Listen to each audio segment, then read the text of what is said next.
కేంద్ర ప్రభుత్వం ఒక్క మాట కూడా చెప్పలేదు. వాళ్ళన్న మాట ఏంటంటే ప్రతి 20 సంవత్సరాలకు 20 సంవత్సరాలకు ఒకసారి డీలిమిటేషన్ ప్రక్రియ జరుగుతుంది కాబట్టి తెలంగాణ రాష్ట్రంలో 17 సీట్లు ఉన్నాయి. సపోజ్ 17 సీట్లకు సంబంధించినటువంటి తీసివేతలు కూడికలు ఉంటాయి తప్ప సీట్లు తగ్గేటువంటి ప్రసక్తి లేదని చెప్పి ఇప్పటికే చెప్పినాం. రెండవది, కేంద్ర ప్రభుత్వం డీలిమిటేషన్ చేసే ముందు దేశవ్యాప్తంగా పార్లమెంట్ సీట్లు కూడా పెంచాలని భావిస్తే అప్పుడు ఏ రేషియో ప్రకారంగా పెంచుతారు? జనాభా ప్రకారంగా పెంచుతారా, ఓట్ల ప్రకారంగా పెంచుతారా, లేకపోతే రేషియో ప్రకారం పెంచుతారా అని ఇంకా క్లారిఫై కాకముందే, పిల్ల పుట్టక ముందే కుళ్ళ గుట్టినట్టుగా ఏమీ లేనప్పుడే ఈ రాజధాని చేరడం మంచిది కాదు. వాస్తవంగా ప్రతిపక్ష పార్టీలుగా, ప్రాంతీయ పార్టీలుగా ప్రజలకిచ్చిన హామీలను పరిష్కరించే సత్తా లేక ప్రజల్ని కేంద్ర ప్రభుత్వం మీద ఊసుకొలిపి పబ్బం గడుపుకునేటువంటి ప్రయత్నంలో భాగం తప్ప ఎక్కడ కూడా లేదు. మేము కూడా అంటా ఉన్నాం, సౌత్లో ఏదైతే పాపులేషన్ కంట్రోల్ చేసిండ్రో ప్రోగ్రెసివ్ స్టేట్ అని అంటున్నారు. ఆ ప్రోగ్రెసివ్ స్టేట్స్కి ఇన్సెంటివైజ్ చేయాలి తప్ప ఇన్సెంటివైజ్ చేయాలనేటువంటిది ఎవరికి కూడా లేదు. కాబట్టి ఇది టూ ఎర్లీ టు కామెంట్. ఇవాళ ఏమీ రాకముందే దీని గురించి మాట్లాడడం అనేది సంబంధించిన కాదు, ఇది మంచి పద్ధతి కాదు. మీరు ఎప్పుడు చేయాలి? కేంద్ర ప్రభుత్వం డీలిమిటేషన్ చేయబోతా ఉన్నాం, డీలిమిటేషన్లో గిట్లా ఉండబోతా ఉంది, సీట్లు పెంచబోతా ఉన్నాం, సీట్లు పెరిగే క్రైటీరియా గిట్లా ఉండబోతుందని చెప్పి మీరు చెప్తే ఏమైనా మాట్లాడాలి, కానీ ఏమీ లేనప్పుడు మీరు మాట్లాడేది మంచిది కాదు. ఇప్పటికైనా దేశ పురోగమనంలో భాగం పంచుకోమని చెప్పి కోరుతున్నాం. ఇవాళ కాంగ్రెస్ పార్టీ కూడా బాధ అనిపించే అంశం ఏంటంటే దేశాన్ని పాలించిన కాంగ్రెస్ పార్టీ దేశం లెవెల్లో ఆలోచించాలి, కానీ వాళ్ళు కూడా సంకుచితంగా ఆలోచించడం చాలా బాధాకరం. ఇలా కాంగ్రెస్ పార్టీ కూడా ప్రాంతీయ పార్టీ స్థాయికి దిగజారిపోయిన విషయం ఇలా స్పష్టంగా అర్థమవుతా ఉంది. కాబట్టి డెఫినెట్గా భారతీయ జనతా పార్టీ దేశం కోసం ఆలోచిస్తుంది, ప్రోగ్రెసివ్గా ఆలోచిస్తుంది. ఇవాళ ఎవరైతే ప్రోగ్రెసివ్ స్టేట్స్ ఉన్నాయో వాళ్ళకి సపోర్ట్ చేసే ఆలోచన ఉంటుంది తప్ప వాళ్ళకు నష్టం జరిగేటువంటి ఆలోచన ఎటుపై కూడా చేయదు. విధి విధానాలు వస్తే మీరు ఏమైనా మాట్లాడాలి, కానీ ఏమీ లేనప్పుడు మీరు ఎట్లా మాట్లాడతారు? బట్టకాల్చి మీరు చేసే పద్ధతి ఇదే సోషల్ మీడియాని నమ్ముకొని, లేకపోతే ఇట్లా అబద్ధాల ప్రచారాల మీద ఎన్ని అడ్డదారులను తొక్కి అధికారం అనటంలో బాగా చేస్తుంది తప్ప ఏం లేదు.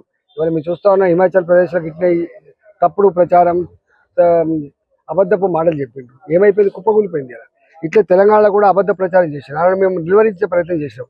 ప్రతిపక్ష పార్టీలుగా మీరు ప్రజలకు బాధ్యతంగా మీరు మాట్లాడండి, హామీలు ఇచ్చినప్పుడు చూసుకోండి, హామీలు ఇవ్వమని చెప్పినాం. ఇలా తెలంగాణ ఏమైపోయింది?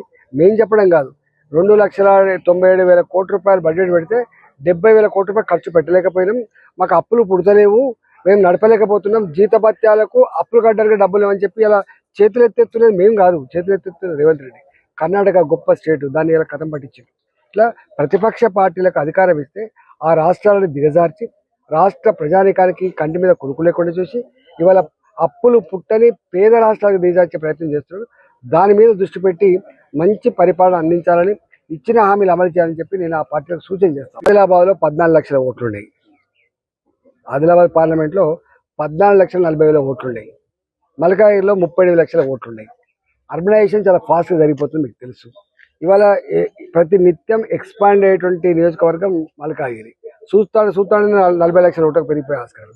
ఇక్కడ 17 సీట్లలో, ఈ 17 సీట్లలో 14 లక్షలు 40 లక్షలు సరిచేయాల్సిన శక్తి ఉంది. కాబట్టి ఈ మొత్తం ఓటర్లు డివైడెడ్ బై 17 సీట్లు అట్లా పెంచుతారు తప్ప ఇక్కడ ఈ తీసుకుపోయి ఇంకెక్కడో యూపీలు ఇస్తారనేది మాట వాటి తప్పుడు ప్రచారం. ఇట్లే మొన్న కూడా భారతీయ జనతా పార్టీ గెలిస్తే అధికారంలోకి వస్తే రాజ్యాంగాన్ని మారుతారని అబద్ధం చెప్పి రాజ్యాంగం మారిందా? రాజ్యాంగాన్ని మార్చగలిగే శక్తి ఎవరికి లేదని ఇవాళ అర్థమైన తర్వాత కూడా, అంటే కనపడుతున్న సాధ్యం కాదని తెలిసిన తర్వాత కూడా అబద్ధం ఆడుతున్నారంటే వాళ్ళు ఎంత మోసకారులో, ఎంత అబద్ధాల కోరులో, ప్రజలు ఎట్లా వంచే ప్రయత్నం చేస్తుండో అది ఒక్కటి సాక్ష్యం చాలు. అందుకని దీని మీద కూడా అట్నే తప్ప ఇక్కడ 17 సీట్లలో 17 సీట్లకు 17 సీట్లు యూనిఫామ్ డిస్ట్రిబ్యూషన్ ఆఫ్ ఓటర్స్ ఉంటుంది తప్ప సీట్లు తగ్గే ప్రసక్తి లేదు. నెంబర్ 1. నెంబర్ 2, ఒకవేళ పెంచింది అనుకోండి, ఒక 200 సీట్లు పెంచబోతున్నాం, 100 సీట్లు పెంచబోతున్నాం, 17 సీట్లకు మనకి ఏ రేషియో ప్రకారం రాను ఆ రేషియో ప్రకారం వస్తాయి, యూపీకి ఏ రేషియో ప్రకారం రాను ఆ రేషియో ప్రకారం వస్తాయి. అంతే తప్ప అక్కడ జనాభా ముందు కాదు పెంచాలనేది ఎట్లయితే చెప్పండి? తప్పు కదా. అసలు ఎట్టి పరిస్థితులు కూడా ఇవాళ భారతీయ జనతా పార్టీకి, నరేంద్ర మోడీ గారికి నేషన్ ఫస్ట్, తర్వాత పార్టీ నెక్స్ట్, తర్వాత రాజకీయం అధికారం గురించి మాట్లాడతాను. నేనేమంటున్నా, ఇవాళ నేను ఒక్క మాట అంటున్నా, ఈ 77 సంవత్సరాల భారతదేశ చరిత్రలో అన్ని రాష్ట్రాల ప్రజానీకం ప్రధానమంత్రిని యాక్సెప్ట్ చేసేది ఫస్ట్ టైం చూస్తున్నాం. అటు అరుణాచల్ ప్రదేశ్ కావచ్చు, ఇటు గుజరాత్ కావచ్చు, ఇటు కాశ్మీర్ కావచ్చు, ఇటు కన్యాకుమారి కావచ్చు, అన్ని సంస్కృతుల, అన్ని ప్రాంతాల, అన్ని భాషల ప్రజలందరూ కూడా మామూడి అనేటువంటి పరిస్థితి ఇచ్చినటువంటి ఏకైక నాయకుడు మోడీ గారు. సబ్కా సాత్, సబ్కా వికాస్, సబ్కా ప్రయాస్. అంతేకాదు రాష్ట్రాల అభివృద్ధిలోనే దేశ అభివృద్ధి ముడిపడి ఉందని చెప్పినటువంటి నాయకుడు మోడీ గారు. ఇవాళ మీరు నేషనల్ హైవేస్ నిర్మాణం జరిగితే కేరళకు మాత్రమే, అది యూపీకి మాత్రమే జరగట్లేదు, కేరళలో జరుగుతూ ఉన్నాయి, అధికారం లేకపోయినా తమిళనాడులో జరుగుతూ ఉంది, తెలంగాణ జరుగుతూ ఉంది, కన్నడ జరుగుతుంది. అంటే నేషనల్ హైవేస్ కావచ్చు, రైల్వేస్ కావచ్చు, ఇండస్ట్రీస్ కావచ్చు, డెవలప్మెంట్ కావచ్చు, ఇవాళ అన్నీ కూడా అన్ని ప్రాంతాలను సమానంగా చూడగలిగే, అవసరాన్ని బట్టి పనులు చేయగలిగినటువంటి ఏకైక ప్రభుత్వం తప్ప ఇలా ఇక్కడ తెలంగాణలో కాంగ్రెస్ పార్టీ ఉంది కాబట్టి, కర్ణాటకలో కాంగ్రెస్ పార్టీ అధికారం ఉంది కాబట్టి, అక్కడ సిపిఎం అధికారం ఉంది కేరళలో కాబట్టి, తమిళనాడులో డిఎంకే ఉంది కాబట్టి వీళ్ళకి ఇవ్వద్దనేటువంటి సంకుచిత పద్ధతిలో లేదు.